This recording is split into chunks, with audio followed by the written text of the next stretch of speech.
Hello friends, welcome back to Porugillu channel. ఈరోజు వీడియోలో పనస గింజలతో మసాలా కర్రీ చేయబోతున్నానండి. చాలామంది పనస తొన్నలు తిని గింజలు పడేస్తూ ఉంటారు. అలా పడేయకుండా ఒకసారి కర్రీ ట్రై చేసి చూడండి. రైస్లోకి అయితే చాలా బాగుంటుంది. ఎలా చేయాలో ఇప్పుడు చూసేద్దాం. పనస గింజలలో చాలా వైటమిన్స్ అలానే ఫైబర్ ఉంటుందండి.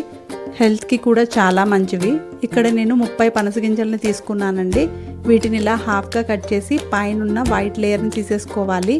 ఇలా తీసుకున్న తర్వాత వీటిని వాటర్లో వేసుకోవాలండి. ఇలా అన్నీ తీసేసి వాటర్లో వేసుకున్న తర్వాత వీటిపైన జిగురు ఉంటుంది. ఆ జిగురు అనేది లేకుండా 2-3 సార్లు శుభ్రంగా కడుక్కోవాలి.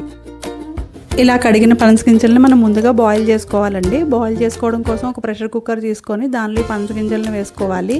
ఇప్పుడు దీనిలోనే ఒక గ్లాస్ వాటర్, 1/2 టీ స్పూన్ పసుపు, 1/2 టీ స్పూన్ ఉప్పు వేసి కలుపుకోవాలి. ఇలా కలుపుకున్న తర్వాత మూత పెట్టుకొని స్టవ్ ఆన్ చేసి ఈ ప్రెషర్ కుక్కర్ని పెట్టుకొని 4 నుండి 5 విజిల్లు రానివ్వాలండి. విజిల్స్ వచ్చిన తర్వాత స్టవ్ ఆఫ్ చేసుకొని ప్రెషర్ అంతా పోయిన తర్వాత ఓపెన్ చేసి చూద్దామండి.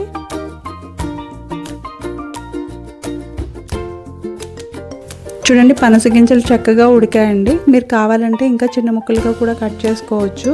ఇలా ఉడికించిన పనస గింజల్ని మనం స్ట్రైనర్లో స్ట్రెయిన్ చేసుకుందాం.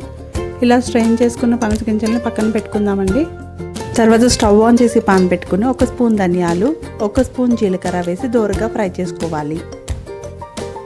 ఇలా ఫ్రై చేసుకున్న తర్వాత ఒక మిక్సీ జార్లో వేసి పౌడర్లా చేసుకోవాలి.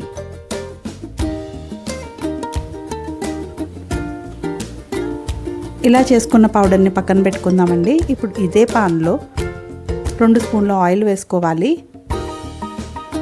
ఆయిల్ వేడెక్కిన తర్వాత 2 మీడియం సైజు ఉల్లిపాయలను ఇలా చిన్నగా కట్ చేసి వేసుకోవాలి. ఉల్లిపాయ ముక్కలు తొందరగా వేగడం కోసం 1/2 టీ స్పూన్ పసుపు, 1/2 టీ స్పూన్ ఉప్పు వేసి ఫ్రై చేసుకోవాలి. ఉల్లిపాయ ముక్కలు కొద్దిగా ఇలా కలర్ మారిన తర్వాత 2 మీడియం సైజు టమాటోలను ఇలా చిన్న చిన్న ముక్కలుగా కట్ చేసి వేసుకోవాలి. టమాటో అంతా పచ్చివాసన పోయేంత వరకు ఫ్రై చేసుకోవాలండి. ఇప్పుడు దీనిలో 1 స్పూన్ అల్లం వెల్లుల్లి పేస్ట్ వేసుకుని అల్లం వెల్లుల్లి పేస్ట్ కూడా పచ్చివాసన పోయేంత వరకు ఫ్రై చేసుకోవాలండి. ఇలా ఫ్రై అయిన తర్వాత ఇప్పుడు దీనిలో మనం ముందుగా ఉడకబెట్టుకున్న పనస గింజల్ని కూడా వేసుకొని కలుపుకోవాలి. తర్వాత దీనిలో 1 స్పూన్ ఉప్పు, 1 స్పూన్ కారం, మనం ముందుగా మిక్సీ చేసుకున్న పౌడర్ని కూడా వేసుకోవాలండి. ఇప్పుడు దీనిలో 1 గ్లాస్ వాటర్ వేసి కలుపుకోవాలండి. గ్రేవీ దగ్గర పడేంత వరకు మూత పెట్టి ఉడికించుకోవాలి. మధ్య మధ్యలో మూత తీసి కలుపుతూ ఉండాలండి, అడుగంటకుండా. ఇలా గ్రేవీ దగ్గర పడి ఆయిల్ పైకి తేలేంత వరకు ఉడికించుకోవాలండి. ఇప్పుడు దీనిలో 1 స్పూన్ గరం మసాలా వేసి కలుపుకోవాలి. చూడండి, గ్రేవీ ఇలా దగ్గర పడుతున్నప్పుడు దీనిలో 2 పచ్చిమిర్చిని ఇలా చిలికల్లా చేసి వేసుకోవాలి. కొద్దిగా కరివేపాకు, ఫైనల్గా కొత్తిమీర చల్లుకొని ఒకసారి కలుపుకొని స్టవ్ ఆఫ్ చేసుకోవాలి. అంతే అండి, పనస గింజలతో మసాలా కర్రీ టేస్ట్ చేయడానికి రెడీ అండి. బౌల్లోకి సర్వ్ చేసుకుందాం.